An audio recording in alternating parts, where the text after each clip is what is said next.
Jenny from Ginger Ninja Crafts, and I am here with some Happy Mail and a little crafty update on some knitting I spoke about doing last week. So I've had 3 pieces of Happy Mail. 2 I think are ATC swaps, and 1 is, I think, another swap. So I've just cut, well, I'll be honest, I've cut open one of the envelopes, and the other 2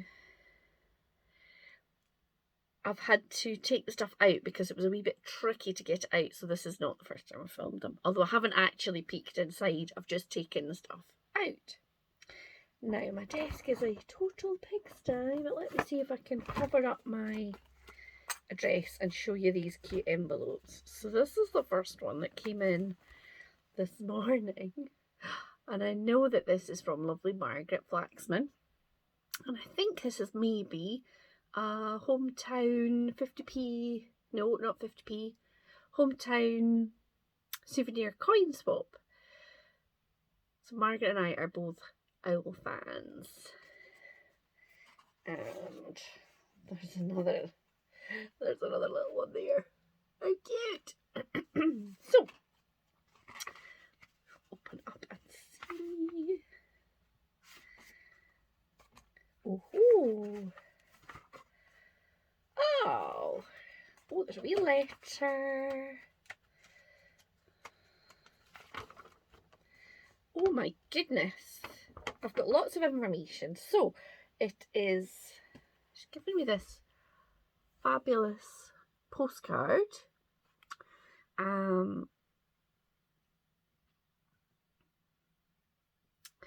And Margaret has sent me an a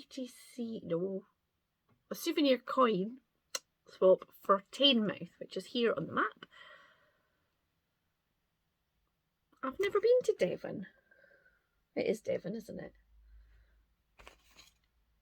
Yes, I've never been to Devon, but a good friend of ours has moved down there, so hopefully we will manage a wee trip down to visit him. So this is the coin.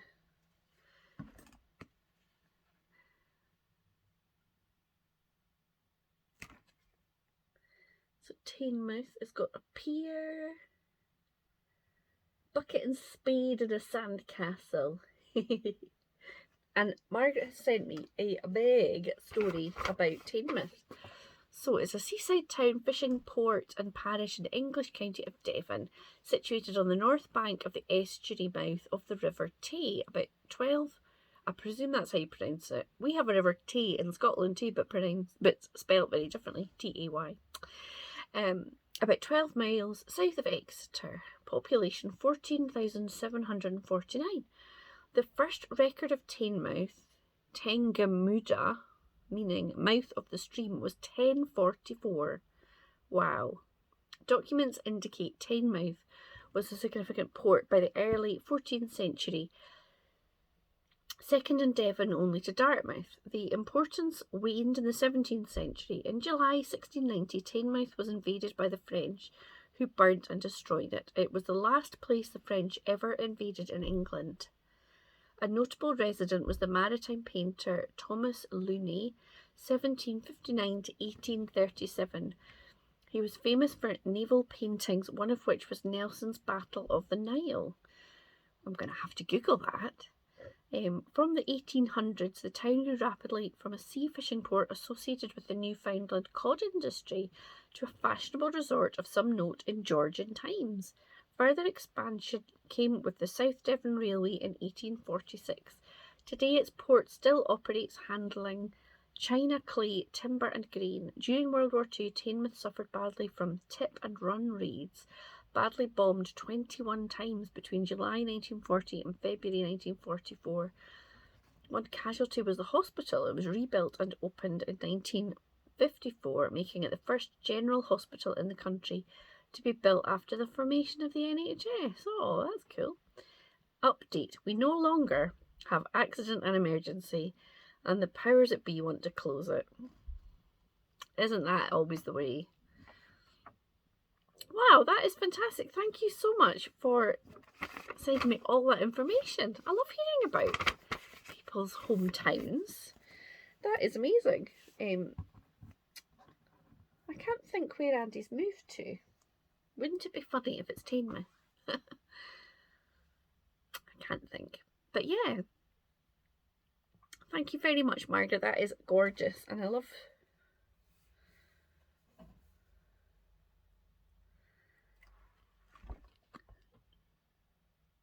your souvenir coin. I need to put together something where I keep the coin, the souvenir coin, and because when Steph sent me hers, it came with like a postcard for her place too. So I need to do a little postcard to go with mine, I think. Oh, so many things. So the others are by ETC Swaps, and I will be honest, I can't remember which is which. I think one of these is September and one is October, and I can't remember which. Maybe Michelle was September. Came with this beautiful little thank you postie sticker on it. Isn't that cute? And lovely washi tape. And look at these. I think Michelle shared this on her Instagram and I commented on it because this cat is just gorgeous. Look at those eyelashes. And then the pumpkins are so cute. Fabulous. So that is the card. And so yes, to Jenny, thank you for swapping with me. I hope you like what I have made you. Crafty hugs, Michelle. I love it, Michelle. Look at this. So this is 3 of 6 and it's called Happy Haunting. I love that cat, and it's like the cat is floating in a beautiful galaxy. Just amazing. Happy ever laughter. Thank you so much, Michelle. Gorgeous. I love these kind of gemmies or pearls. They're like, they're beautiful. Very nice. Thank you very much. So I think this one is Claire, Crafty Claire, and Michelle is not on. I don't think Michelle has a channel, but she certainly has her Instagram. Crafty Claire is on YouTube, and so I will link her in the description. I love it.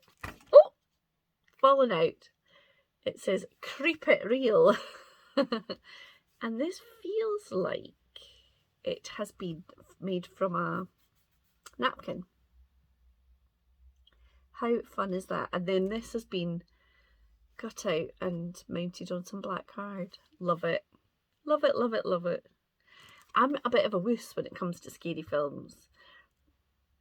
I can't handle zombies.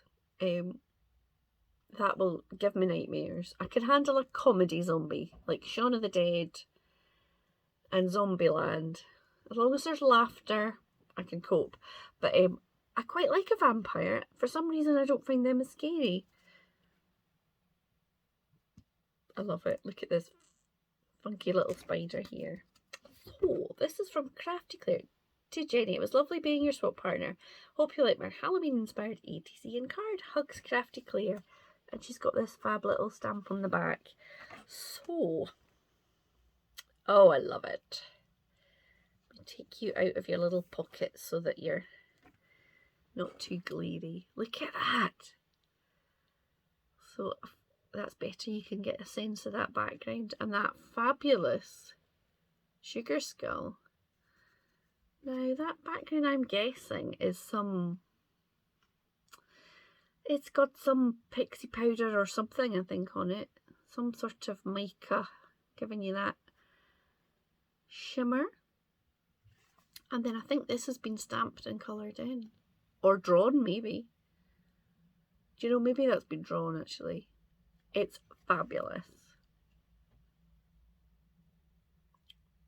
spooky. And this one is one of one, and it's called Spooky Season. So I will need to pop my look at the envelope. A little spider's web, and then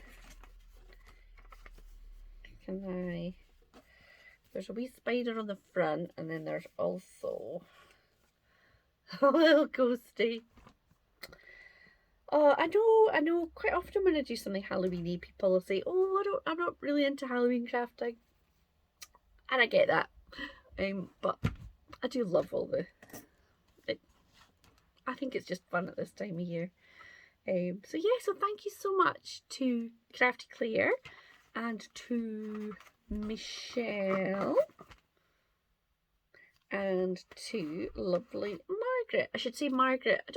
Margaret has got Instagram, so I will link social media where I can find it and Claire's YouTube channel in the description below. So yeah.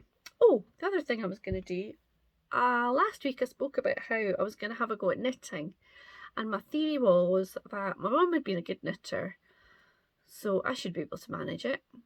I mean, it's false logic, isn't it? However, I had a go. Now this first one, so I was wanting to knit pumpkins, because I keep seeing people have got lovely pumpkins that they found in shops. Now, I have to say, after I'd started knitting this, I did find I got a bag of these. They're like sort of little velveteeny pumpkins. I think I got 2 of this and 3 of these in a bag in Asda. I can't remember how much they were. But we were doing the food shop and we'd got all the food, and then I was saying, "Oh, let's have a little wander up the seasonal aisle," and my husband's thinking, danger. So we managed to resist, because there's so many cute things. So came away with a bag of these, and you know the sort of jelly things that you can stick in your window? You sometimes get them at Christmas time as well. So we got 2, they look like 2 sort of bloody handprints and the letter help. So our front door has got glass panels on it. So I think what I might do is stick it on the front door, on the glass panels. Although it's kind of, like, you can't see in, it's that kind of wavy glass. So maybe I'll have to put it on the outside. Or maybe I'll stick it on my living room window. Because we will be home, and I'm sure there will be a lot of trick-or-treaters, or geysers as we call them. Because usually, pre-COVID, there was hundreds of them. So that was my little treat. However, back to my knitting. So this is the first one I did, and it's, I don't think I've got my tension quite right. My husband said, "Can you dye the stuffing orange?" So this was kind of my prototype. It's a bit, it's not very good. It's a bit wonky, because I think you knit basically a rectangle, fold it in half, stitch up the side, and then do like a sort of stitch, is that a running stitch around the bottom, and pull it tight, and then you poke your needle right up to the other end, stuff it, and then with the same bit of wool do the top. And I think I pulled it a bit tight, so it's gone quite narrow in the middle. However, we decided a lot of pumpkins are a bit wonky, because it is a wee bit wonky, and it does look better when I did this little the stalk bit, which I was quite proud of myself, because I could not follow the instructions, and I went to a YouTube video. So this bit, I think they called it an I-cord. It's like so yes, so I did that. I followed the instructions. So I had chunky wool, and it said to use 10mm needles, so I bought 10mm needles. I don't know, yeah. Plus I had to rip it out about 27 times, because I kept losing my count, because it was knit 2, purl 1, knit 2, purl 1 for one row, and then the next row it was knit 1, purl 2, and I kept getting confused. And I'm knitting, and I'm talking to myself, and my husband will ask me something, and I respond with knit 1, knit 2, purl 1. So he's like, okay, I'll ask you in a minute. And then I'm knitting and the cat comes up and tries to steal, and I'm, instead of saying no, I'm saying knit 1, purl 2. So yeah, so this was not brilliant. So I decided that I would use smaller needles and see if I could get the tension a bit better. I made a little cream one, and I think this is much better. It still is a wee bit bulky, but I mean, nature's always a bit bulky, isn't it? That's my excuse. But the stripies are looking much better, and I don't think I made any mistakes with my knitting and purling. I did it in the morning. So it's Saturday today, and I had a wee long lie. I got up, had my breakfast.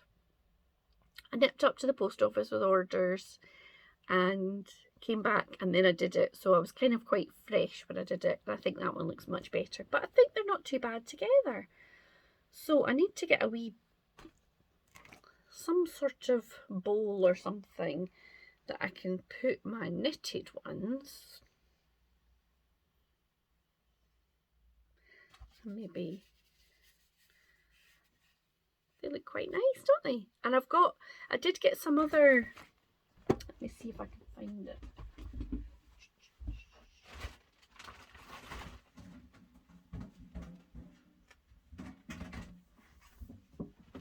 Sorry, probably didn't want to get a view of my rear end.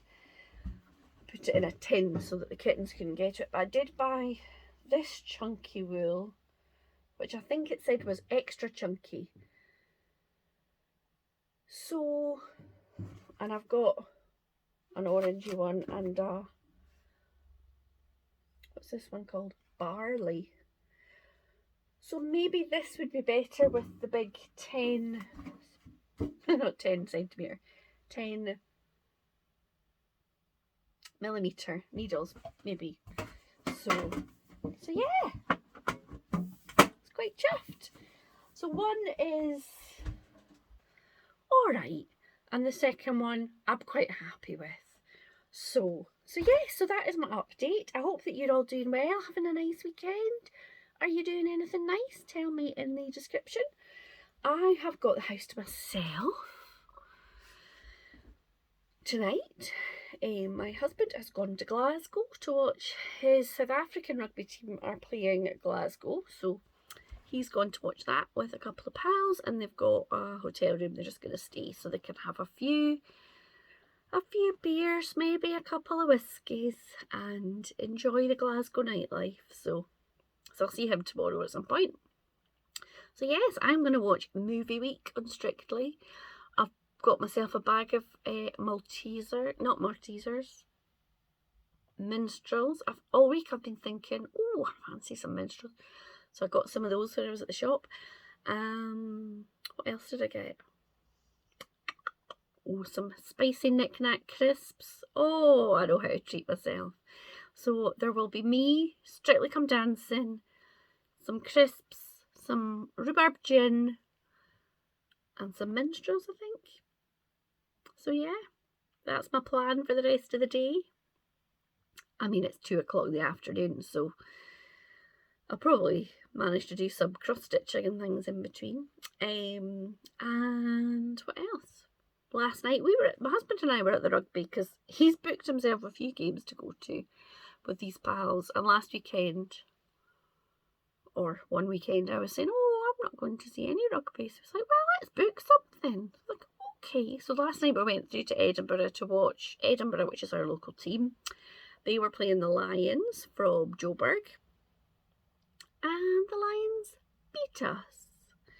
Partly because we seemed to not wanting to tackle them when they were just about to get over the line and score a try.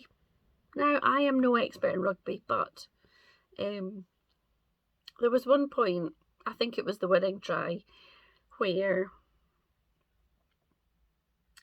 just in front of where we were sat, there was one of the Lions players comes running up the side, and the Edinburgh player steps out of his way to let him past.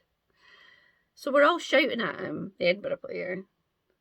And the woman next to me says, oh, I bleeping hate him. I was like, oh dear. Oh dear, I thought. I mean, it was stupid, but that's taking it a bit far. So yeah, so it was good fun. I've not been at the rugby for ages, so we got the train in, and then we got ourselves a wee scampi and chips for dinner and a wee glass of wine, and then we got on the tram to the stadium, and then tram back, got on the train and back to Edinburgh, and it was an entertaining journey. We were quite early for the train, so we had plenty of time to get in and get a seat, and it's only like a half-hour train journey. And just before it left, two women got on the train, huffing and puffing. Oh, we nearly missed it. And they were sat right behind us. Well, one of them started to tell the other one in a really loud voice all the scandal of the day. And she was going on about, oh, I think so-and-so and I got on really well because we both hate our sisters. And the other woman said, she doesn't hate her sisters. She does. She told me one of them's a bully and the other one's a bam. Which is a very Scottish word, a bam. It's like, it's probably short for a bam pot. It's like an idiot. My husband and I are sitting, like, trying not to look at each other. We were looking at daft videos on his phone. And then I kind of tuned out. And then the next thing she's gone on about somebody who was having an affair and she'd got involved in telling people this and that. And she's saying, oh, no. She says, I don't tell anybody about my personal life. No, I wouldn't trust so-and-so with anything. No, you would tell other people. And you could just feel the whole train going, we're all listening to your chat. Like, we have no choice but to listen. So they got off the station before us, and when they got off, the rest of the carriage was just all kind of laughing and saying, well, I hope nobody is from this town. It wasn't on the train line, so we live in Midlothian, and the town that she was talking about is in East Lothian. Not a million miles away, but not like right next door. If anybody's from there, they'll ken who all these people are that they're talking about. Oh, it made me laugh. Sometimes I think, oh, my life's quite boring. Like, things just sort of plod along and, you know. And then I was listening to all that last night and I thought, oh, I'm really glad there's no great drama in it, because, God, it was exhausting just listening about it, listening to the drama. Never mind having to live it, but yeah. So that was my exciting Friday night. So, sorry, you can see the mess through the back bedroom. We've started, or that's the front, I'm in the back. We've started moving stuff out of the back bedroom into my husband's office, and I'll have some stuff in here too, because a week on Monday we're starting to get work done, get some painting done, so we need to empty the space and get it organised. So that'll be us for the next week, getting everything, hopefully do a couple of tip runs and get stuff chucked away, and then the work will be starting. So I should take a wee before and after photos and show you, because hopefully it's going to be lovely.